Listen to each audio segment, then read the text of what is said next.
call him a rat at first. They give him softer names: a snitch, a stool pigeon, a canary, a cooperator, a witness, a guy who did what he had to do. Different words, same outcome, because nobody wants to admit what it really is. A rat isn't someone who talks.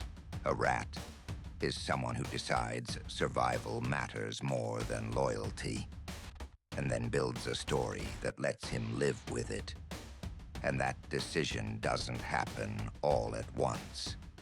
Nobody wakes up one morning and says, "Today I'm going to betray everyone who trusted me." It happens slowly, quietly, in steps, levels, and the dangerous part: by the time the last level shows up, the first one already made it inevitable. This is how it actually happens. Level 1, the complaint, where the mouth stays shut, but the mind starts running. This is where it really begins. Not with cops, not with indictments, not with heat, with a bad taste in your mouth, a look around the room that lingers too long, a count that doesn't sit right, a job you took that didn't feel worth the risk. You don't say nothing because you're not stupid.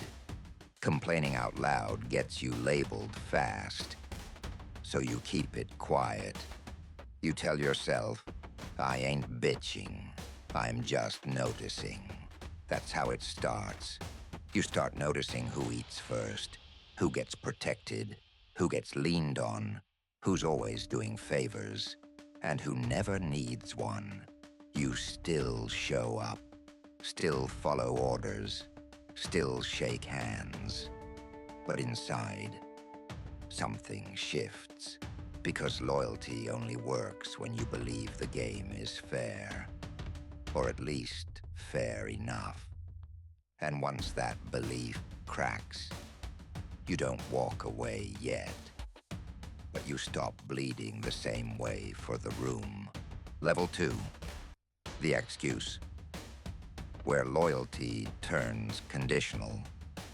The complaint needs cover, so you build excuses, good ones, reasonable ones, the kind you could explain to anybody, even a priest.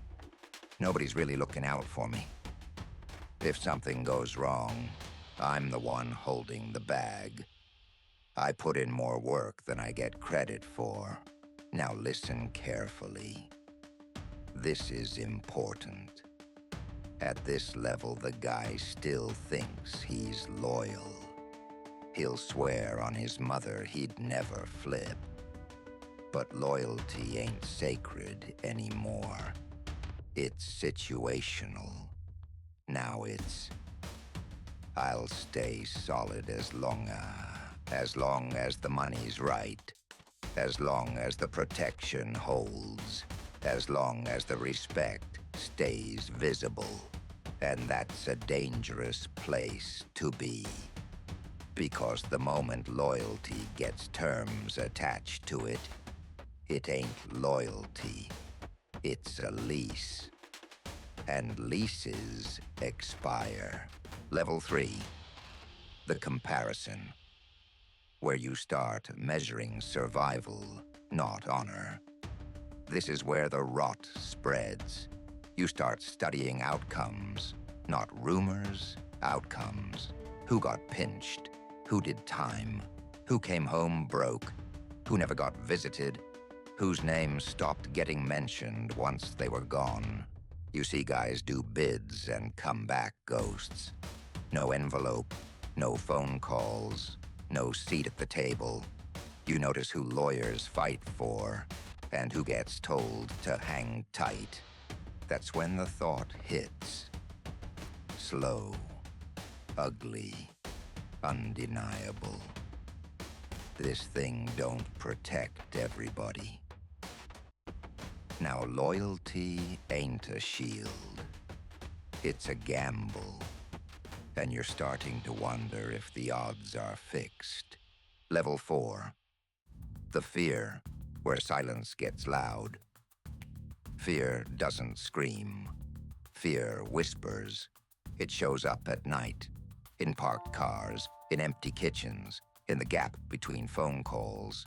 You hear about indictments before names.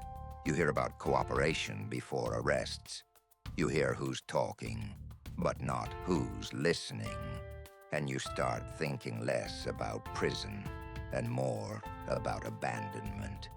Because jail, you can survive. Being forgotten, that eats you alive. At this level, the guy ain't planning on flipping, but he's thinking escape routes. And the moment you start imagining a life outside the circle, you're already halfway gone. Level 5. The justification. The line you can't uncross. This is the point of no return, because now the story changes. You weren't greedy, you weren't careless, you weren't sloppy. You were pushed, you were used, you were exposed, you were left out front, while others stayed clean.